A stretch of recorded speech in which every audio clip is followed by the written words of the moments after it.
Indonesia Malam didukung oleh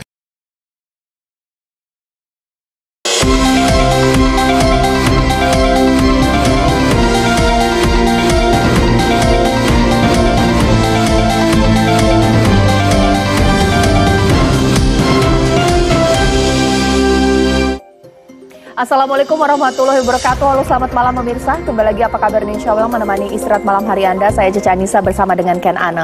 Tak pastinya kita akan mengucapkan selamat berbuka puasa bagi Anda di wilayah DKI Jakarta dan sekitarnya. Di malam hari ini pemirsa yang akan kita bahas adalah mengenai masih soal sengketa Pilpres atau gugatan sengketa Pilpres di Mahkamah Konstitusi.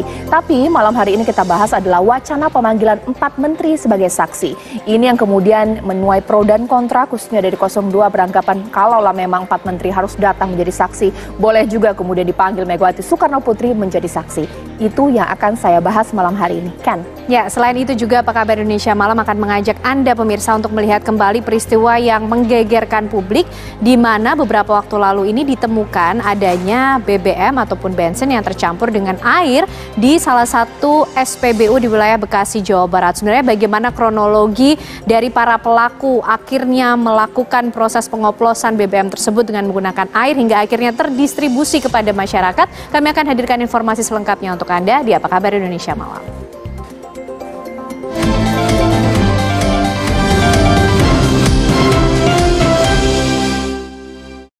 Kita ke informasi yang pertama, di mana Presiden terpilih Prabowo Subianto buka suara soal pembahasan kabinet sembari menunggu keputusan MK. Ya, dalam kesempatan ini Prabowo sempat menyinggung soal bakal membuka diri demi suasana kepemimpinan yang rukun, saling mendukung dan saling menegur.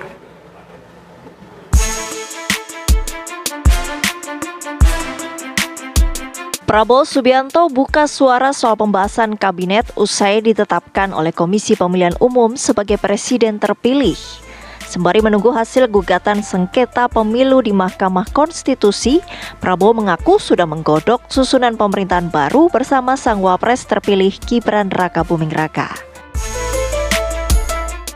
Walaupun kita juga masih menghormati proses-proses yang sedang dijalankan, kita menunggu hasil akhir dari MK, tapi saya sudah terus-menerus melaksanakan suatu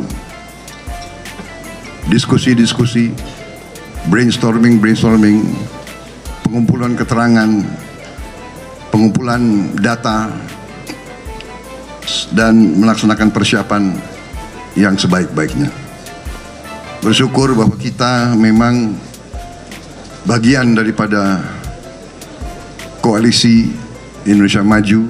Kita bersyukur bahwa kita tidak ragu-ragu, tidak malu-malu, tidak mencela-mencele, tidak belakni-belakno. Ya kan? Menariknya, Prabowo sempat menyinggung bakal membuka diri demi kepemimpinan yang rukun dan saling mendukung. Kami membuka diri, kami ingin suatu suasana kepemimpinan yang rukun, kepemimpinan yang kolegial, kepemimpinan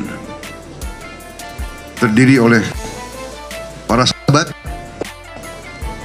sehingga kita bisa terbuka, kita saling menegur, saling mengingatkan,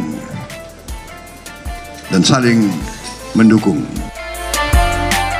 Kendati belum secara spesifik dibahas, Ketua Umum Partai Golkar Erlangga Hartarto menyebut bakal ada pembahasan soal kursi menteri bersama Koalisi Indonesia Maju. Jadi kita belum membahas kursi-kursi karena kita masih menunggu juga kursi DPR yang berdasarkan perkiraan saat sekarang Partai Golkar diperkirakan memperoleh 102 kursi. Itu di luar yang sedang berproses di Mahkamah Konstitusi. Sudah ada undangan Pak dari Pak Prabowo kepada koalisi pengusung untuk membicarakan komposisi seperti apa nomenklatur? Ya, tentu nanti akan ada pembicaraan, namun belum ada secara spesifik. Lantas bakal seperti apa struktur kabinet Prabowo Gibran mendatang?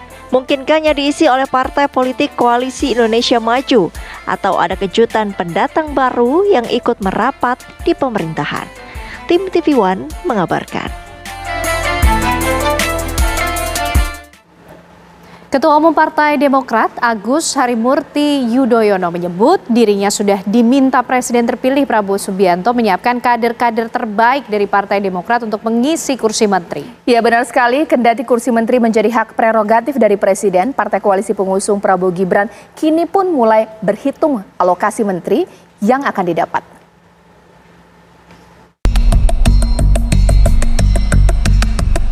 Partai Demokrat dan Presiden terpilih Prabowo Subianto terlihat kian mesra. Pembicaraan jatah kursi menteri bagi Partai Demokrat pun mengemuka ketika elit Cikeas menjamu Prabowo berbuka puasa. Ketua Umum Partai Demokrat Agus Harimurti Yudhoyono mengatakan telah diminta Prabowo menyiapkan kader terbaiknya menduduki kursi pembantu Presiden. Saya tidak ingin membuat polemik-polemik yang tidak perlu. Yang jelas, saya dan kami keluarga besar Partai Demokrat sangat menghormati Pak Prabowo sebagai Presiden terpilih yang pada saatnya secara resmi akan memiliki hak prerogatif untuk menentukan jajaran pembantunya, jajaran kabinetnya yang beliau nyatakan mampu, cakap, kapabel dan siap untuk membantu beliau menjalankan kebijakan dan program-program yang memang ditujukan untuk rakyat, untuk negara kita. Dan tentunya saya sendiri memang pernah diminta oleh beliau untuk mempersiapkan kader-kader terbaik Partai Demokrat untuk membantu beliau di kabinet. Begitu saja. Siapa aja mas? Berapa kader mas? Mas berapa kader mas? Nanti aja. Cukup. Nanti aja.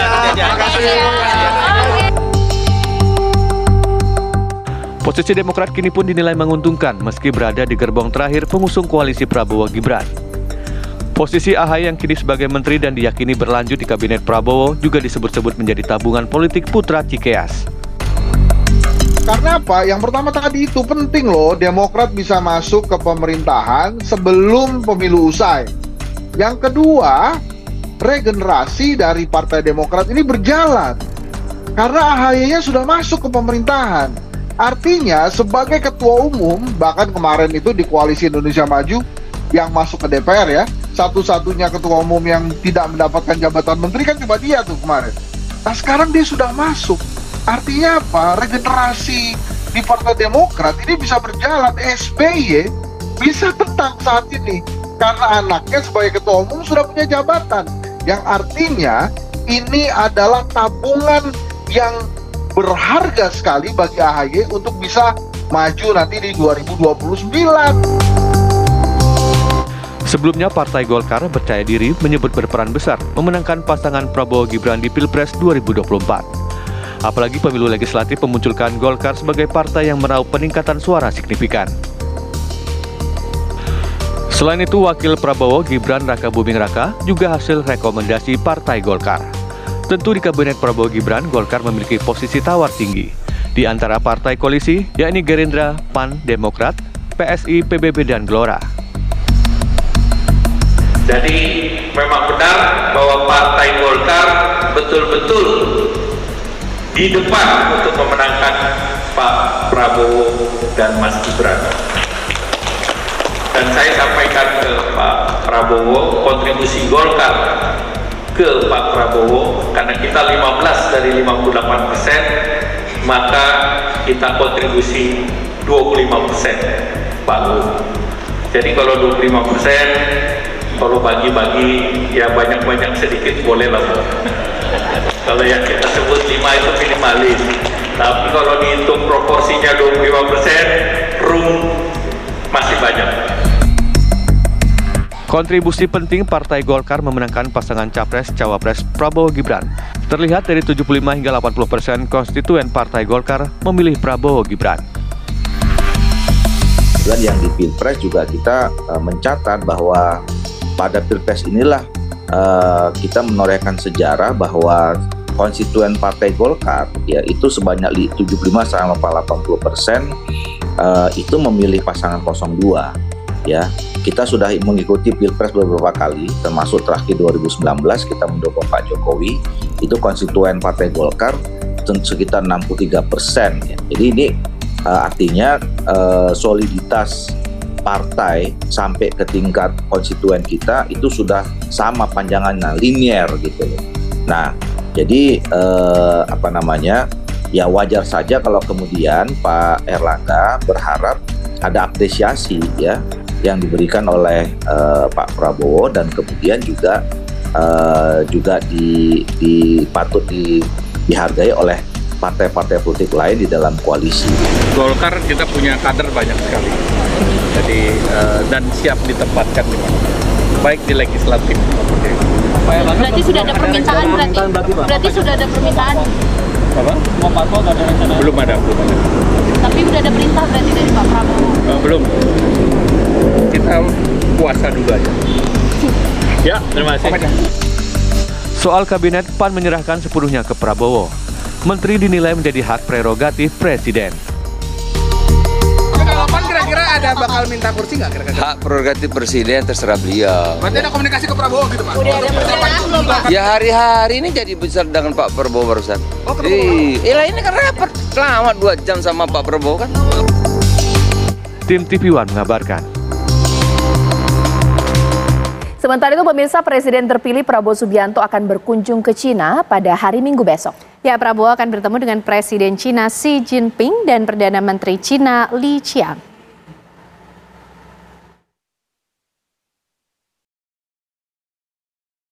Pemerintah Cina mengumumkan Presiden terpilih Indonesia Prabowo Subianto akan melakukan kunjungan ke Cina pada Minggu 31 Maret sampai Selasa 2 April.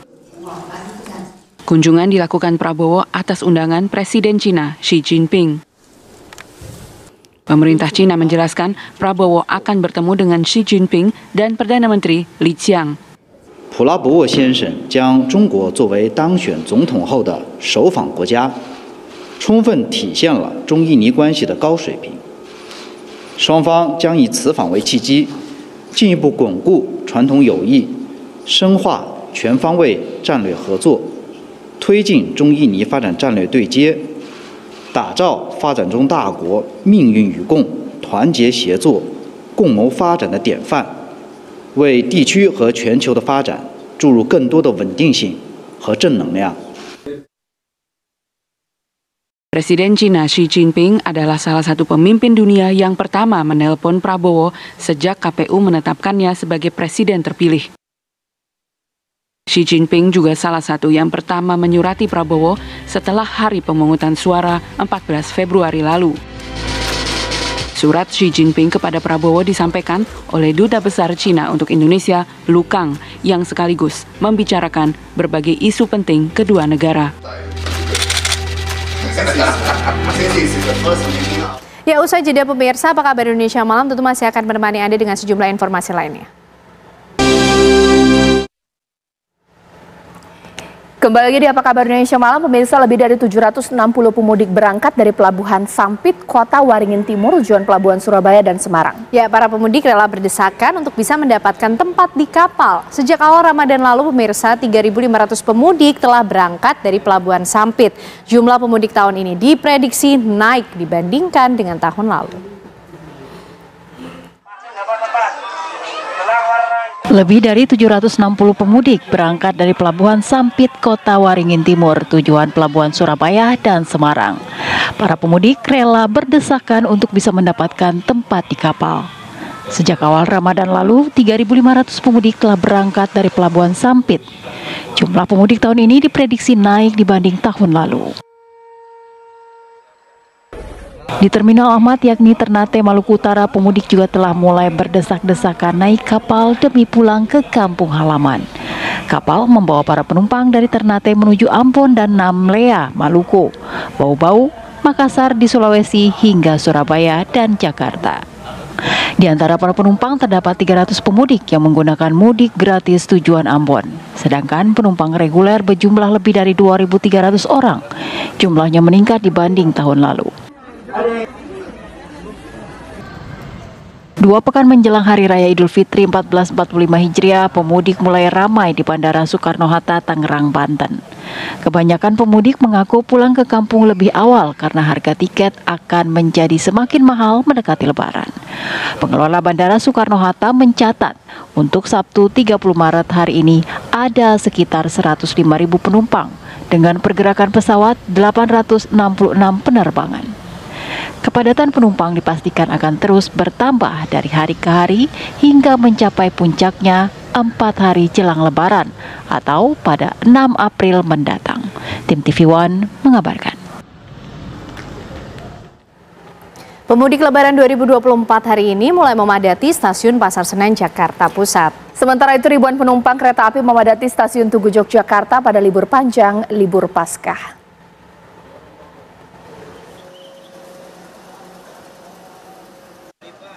Pemudik Lebaran 2024 hari ini mulai memadati stasiun Pasar Senen, Jakarta Pusat.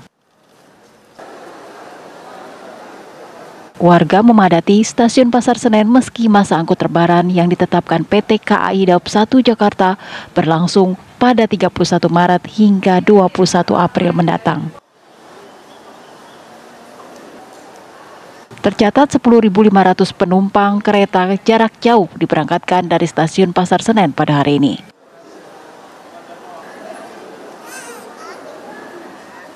Tercatat 10.500 penumpang kereta jarak jauh diberangkatkan dari stasiun Pasar Senen pada hari ini. Jumlah berpotensi bertambah tergantung penjualan tiket hingga malam hari.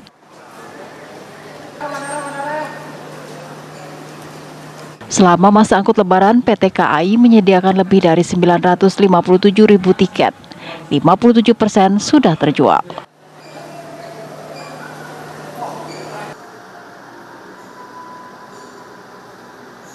Ribuan penumpang kereta api memadati stasiun Tugu Yogyakarta pada libur panjang libur Paskah.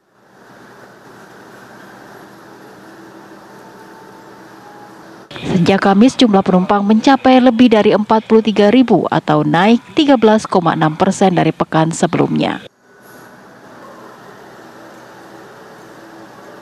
PT KAI Daob 6 Yogyakarta juga menambah perjalanan 5 kereta jarak jauh dan 22 kereta reguler.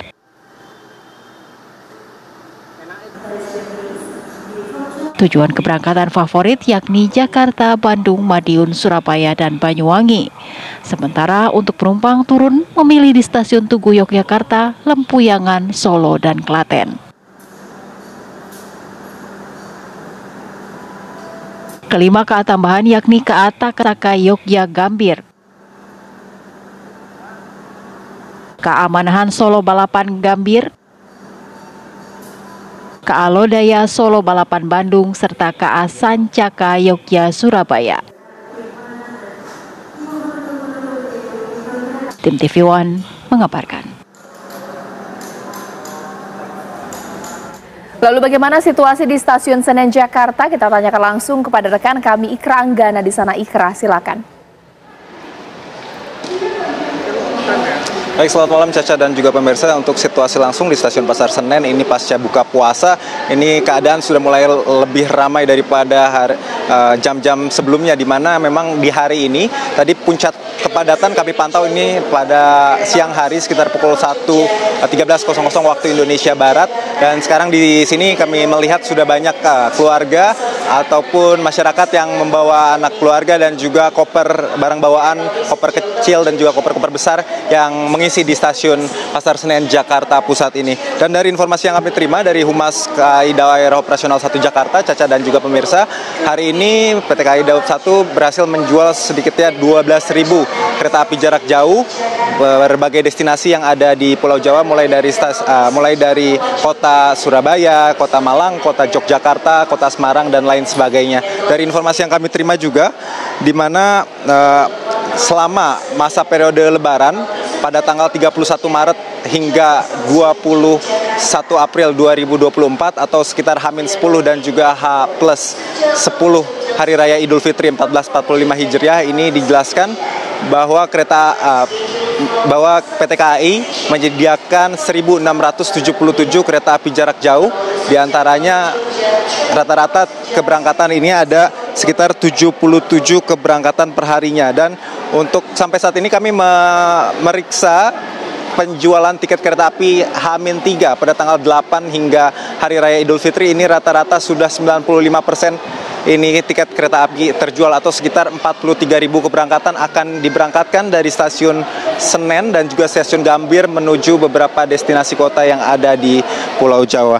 Dapat kami informasikan, Caca dan juga pemirsa, memang sampai saat ini belum ada persiapan khusus mengingat masa libur Lebaran ini baru berlangsung H-10 dan juga H+10. Namun hari ini bertepatan pada long weekend, wafat Yesus Kristus dan juga hari Paskah.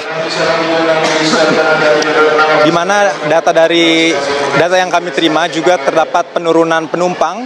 Sebelumnya di hari Jumat kemarin ini tercatat sekitar 27.000 masyarakat menggunakan kereta api jarak jauh, dan hari ini dari seluruh tiket yang terjual di daerah operasional 1 Jakarta ini hanya terjual sekitar 18.000 tiket saja. Namun sampai sejauh ini kami melihat memang berbagai persiapan juga telah dipersiapkan oleh PT KAI, khususnya ruang-ruang tunggu ataupun kursi tunggu yang disediakan cukup untuk menampung berbagai masyarakat yang hendak menunggu keberangkatan dari stasiun Pasar Senen khususnya. Dan antrian masyarakat yang ingin memasuki peron juga terpantau kondusif. Belum ada penumpukan atau lonjakan yang signifikan. Namun yang pasti jika kami dapat gambarkan saat ini, Caca dan juga pemirsa, memang lonjakan penumpang ini sudah mulai dapat dirasakan jika dibandingkan dengan hari-hari sebelumnya. Untuk sementara demikian, Caca, saya kembalikan ke Anda di studio. Baik, terima kasih Ikra Anggana memantau langsung dari stasiun Pasar Senen, Jakarta. Ya, pemirsa, perbaikan ruas tol Cikopo Palimanan di 12 titik terus dikebut. Ya, ditargetkan besok 31 Maret 2024 akan selesai, di mana pengelola tol Cipali juga menyiapkan sejumlah sarana di 8 rest area.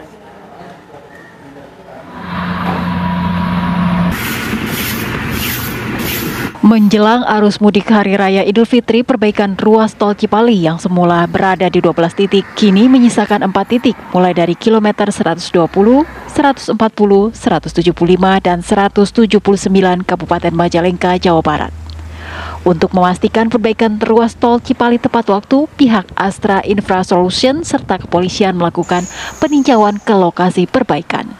Ditargetkan perbaikan ruas tol Cipali akan selesai pada H-10 jelang Hari Raya Idul Fitri atau esok hari, demi memberikan rasa aman dan nyaman bagi pemudik yang akan kembali ke kampung halaman.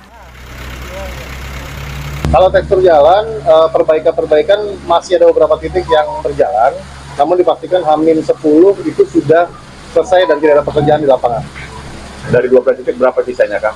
Sekarang hanya ada 4 titik kurang lebih. Selain perbaikan jalan, pengelola tol Cipali juga menyiapkan sejumlah sarana di 8 rest area, seperti pelebaran jalan saat akan memasuki rest area. Dari Majalengka, Jawa Barat, Ervan Septiawan, TV One mengabarkan.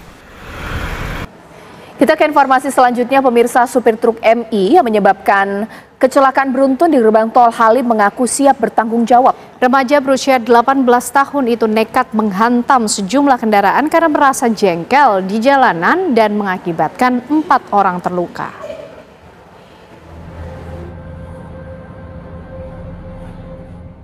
Gara-gara menyetir secara ugal-ugalan dan jengkel dengan pengendara lain, sopir truk yang ternyata masih berusia 18 tahun ini menghantam sejumlah kendaraan di gerbang tol Halim Utama.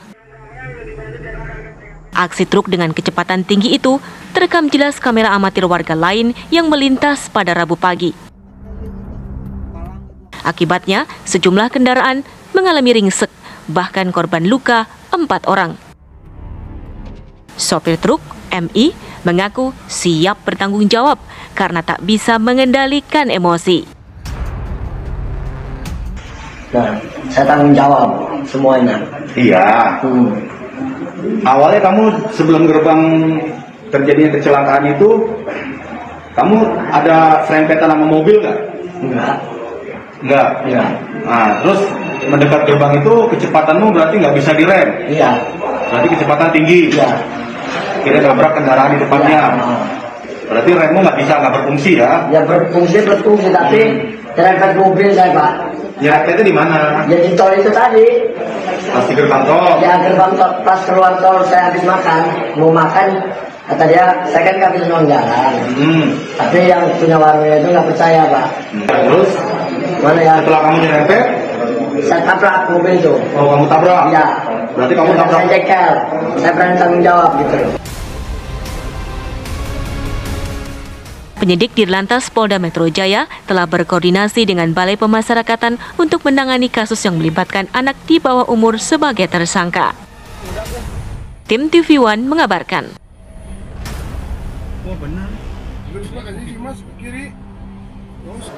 Ya, usai jeda pemirsa, apa kabar Indonesia Malam tentu masih akan menemani Anda dengan perbincangan yang sayang sekali untuk dilewatkan bersama dengan Caca Anissa. Benar sekali Ken dan juga pemirsa, sesaat lagi mari kita akan bahas mengenai sidang gugatan hasil Pilpres di MK. Yang terbaru adalah perlukah 4 menteri menjadi saksi dalam sidang selanjutnya. Di Apa Kabar Indonesia Malam sesaat lagi.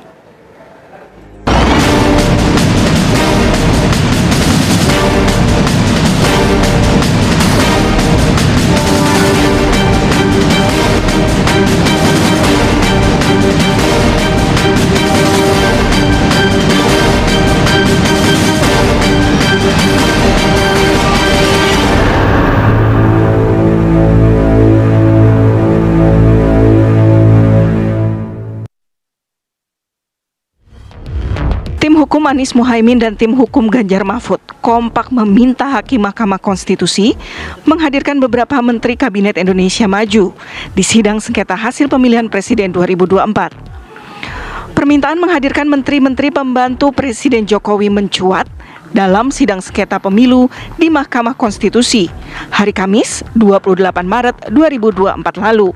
Tim hukum Anies Muhaimin meminta Majelis MK memanggil 4 menteri sebagai saksi. Salah satu tujuannya adalah terkait bantuan sosial. Kami juga mohon izin, kami juga sudah menyampaikan permohonan kepada Majelis Hakim untuk dapat membantu menghadirkan Menteri Keuangan Republik Indonesia, Menteri Sosial Republik Indonesia, Menteri Perdagangan Republik Indonesia, Menteri Koordinator Perekonomian Republik Indonesia, guna didengar keterangannya dalam persidangan ini, Yang Mulia. Terima kasih, Yang Mulia. Ya, nanti kami bahas itu. 4 menteri ya. 4 menteri, Yang Mulia. Permintaan menghadirkan menteri sebagai saksi dalam sidang MK langsung disambut tim hukum Ganjar Mahfud.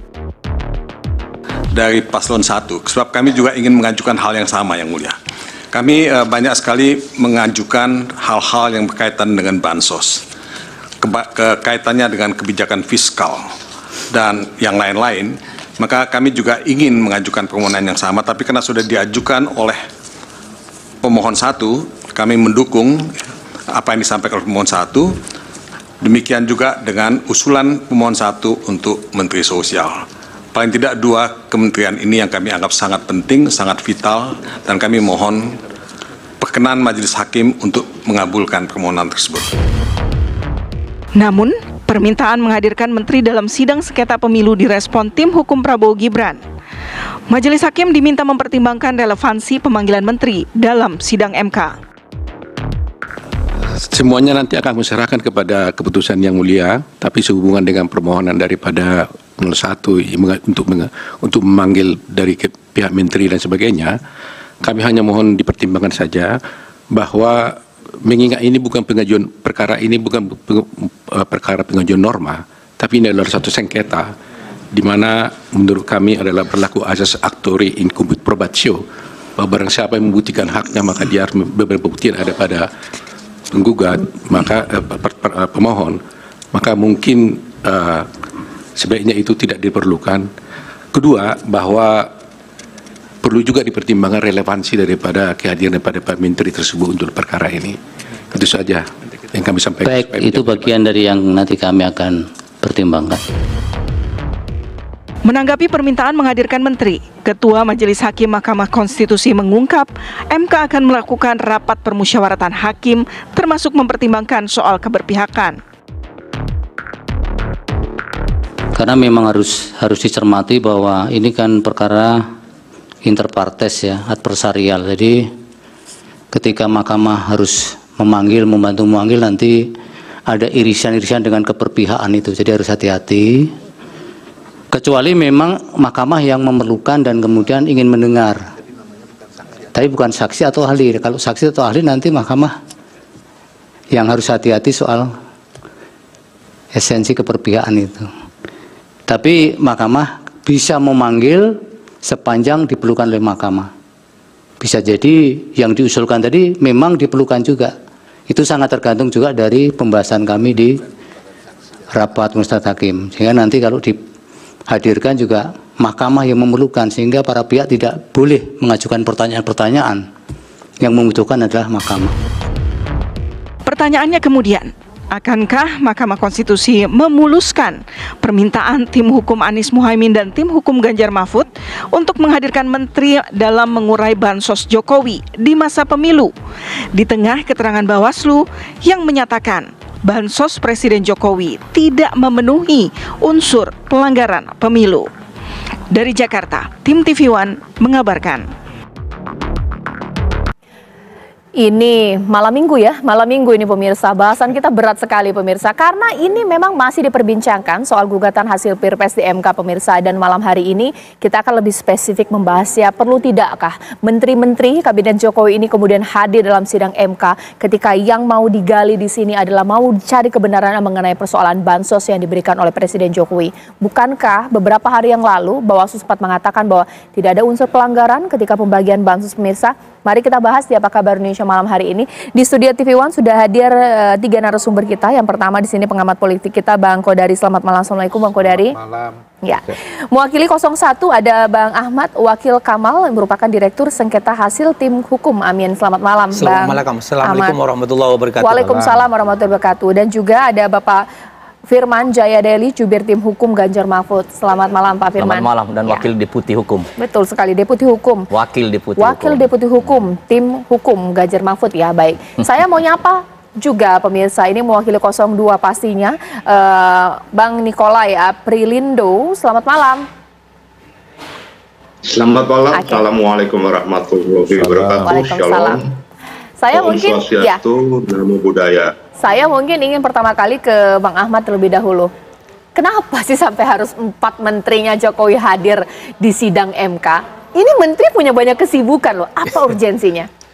Ini kan dalam kerangka menyelamatkan demokrasi konstitusional kita. Jadi menyelamatkan demokrasi kita, saya kira sangat jauh lebih penting dari hanya rutinitas keseharian bagi menteri. Saya kira ini hanya semacam permohonan ke Mahkamah Konstitusi. Semuanya kewenangannya ada di Mahkamah Konstitusi. Menurut pasal 41 PMK nomor 4 2003 itu memang Mahkamah dapat memanggil keterangan pihak-pihak yang bukan diajukan oleh pemohon, termohon maupun pihak terkait. Jadi ada dasar hukumnya kita mengajukan ke Mahkamah Konstitusi dan ada presidennya. Salah satu contoh adalah sengketa pilkada Nabire itu, pada waktu itu Menteri Dalam Negeri diundang juga oleh Mahkamah Konstitusi untuk menjelaskan jumlah penduduk, walaupun bukan menteri yang datang tapi dirjen yang datang. Dirjen Dukcapil pada waktu itu menjelaskan jumlah penduduk di Nabire. Saya kira kita ada dasar hukumnya, ada presidennya. Tinggal Mahkamah akan membawa kepada rapat permusyawaratan hakim apakah ini diperlukan urgensi untuk dipanggil atau enggak, atau sudah terang benderang. Karena pembagian bansos penganggarannya itu sudah nutuir vitat. Jadi sudah diketahui oleh umum bahwa ini sungguh-sungguh telah digunakan untuk politisasi pemenangan 02. Itu faktanya. Jadi kira terserah Mahkamah. Kalau sudah terang benderang ngapain kita undang menteri, kira-kira gitu Bang Daily. Oke, bagaimana Bang Firman? Seperti apa? Diamini juga oleh 03 bahwa oh ya bolehlah dipanggil 4 menteri. Seperti itu kan? Dalam doktrin Badan Peradilan, Mahkamah, termasuk Mahkamah Konstitusi, memang berwenang penuh secara konstitusional untuk memanggil siapapun. Bisa karena diusulkan oleh para pihak, bisa juga asal inisiatif hakim. Dalam hal ini Mahkamah. Dalam posisi ini, maka sebenarnya para pihak dalam hal ini pemohon memang berkepentingan betul jikalau memperkuat pendalilan. Karena siapa yang mendalilkan, maka dia yang membuktikan. Jadi beban pembuktian itu memang diserahkan kepada pemohon. Walaupun ada paradigma baru sekarang, secara serius sudah ada pergeseran juga, apalagi kalau berkaitan yang melibatkan kekuasaan. Itu perkembangan baru sebetulnya. Bisa hakim mengambil inisiatif untuk bisa mengambil beban pembuktian itu melalui keyakinan hakim dalam rangka menggali dan mengungkapkan keadilan dan kebenaran dalam rangka memperkuat demokrasi. Nah, oleh karena itu maka tentu hakim mempertimbangkan jikalau pemohon menghadirkan misalnya siapapun, dalam hal ini pejabat setingkat menteri atau kepala badan, untuk dimintai keterangan. Tentu itu berkaitan dengan apa yang dimohonkan, misalnya dalam konteks misalnya ada pelanggaran TSM, terstruktur, sistematis dan masif. Apalagi kalau dikaitkan misalnya politisasi, personalisasi anggaran dan keuangan negara. Dalam hal ini bansos, ada sejumlah situ subsistem yang tentu harus ditanyakan oleh para pemohon. Jadi dalam konteks itu maka sebetulnya biasa saja. Ya. Nah, sebaiknya datang dan ada kewajiban saksi kalau diminta oleh hakim. Itu udah doktrin secara universal. Gitu. Ya, sekarang saya ke Bang Nikolai. Keberatan tidak sih kalau 4 menterinya Jokowi ini kemudian hadir dalam sidang sebagai saksi di MK? Minimal 2 menteri lah. Ini berarti banyak, dalam sekali mau digali loh. Ini keterangan bahkan juga datanya, Bang Nikolai. Kalau dari kami menyerahkan sepenuhnya pada Majelis Hakim Konstitusi.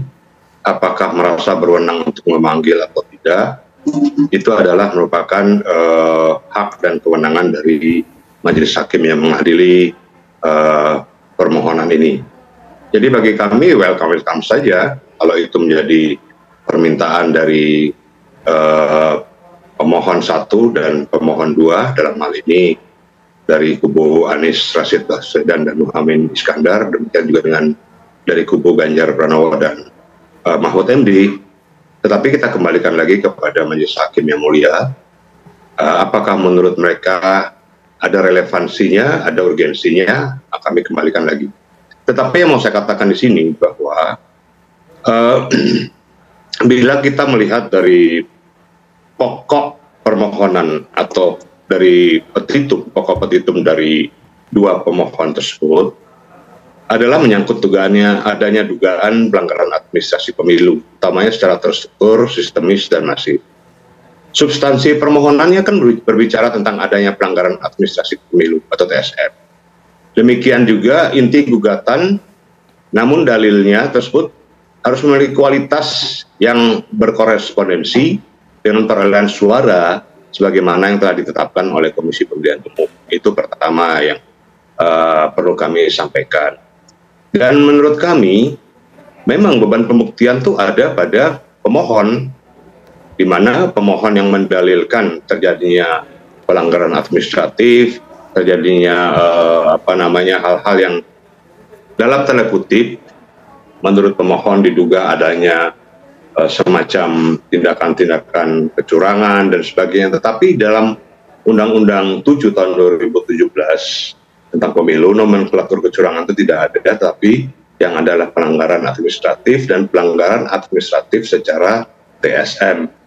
Demikian. Nah, dari sinilah bahwa para pemohon itu harus membuktikan apakah pelanggaran yang mereka sampaikan itu berkorelasi dengan perolehan suara yang mereka dapatkan. Dan menurut mereka, berapa seharusnya perolehan suara itu yang mereka dapatkan dan berapa yang seharusnya didapatkan oleh pasangan 02. Jadi tidak membangun narasi-narasi dengan adanya berbagai kegiatan misalnya seperti bansos dan sebagainya, lalu itu dikait-kaitkan dengan perolehan suara dari 02 atau dari capres nomor 2. Nah, kalau kita lihat bahwa masalah bansos itu sudah dari dahulu sudah pernah terjadi. Dari 2009, 2014, 2019, itu semua ada, bukan baru ujuk-ujuk saat ini. Jadi tolong jangan dipotong dulu, biar saya lengkap dulu, supaya masyarakat tahu bahwa bansos itu bukan hanya ditujukan kepada kelompok tertentu atau partai tertentu atau capres tertentu.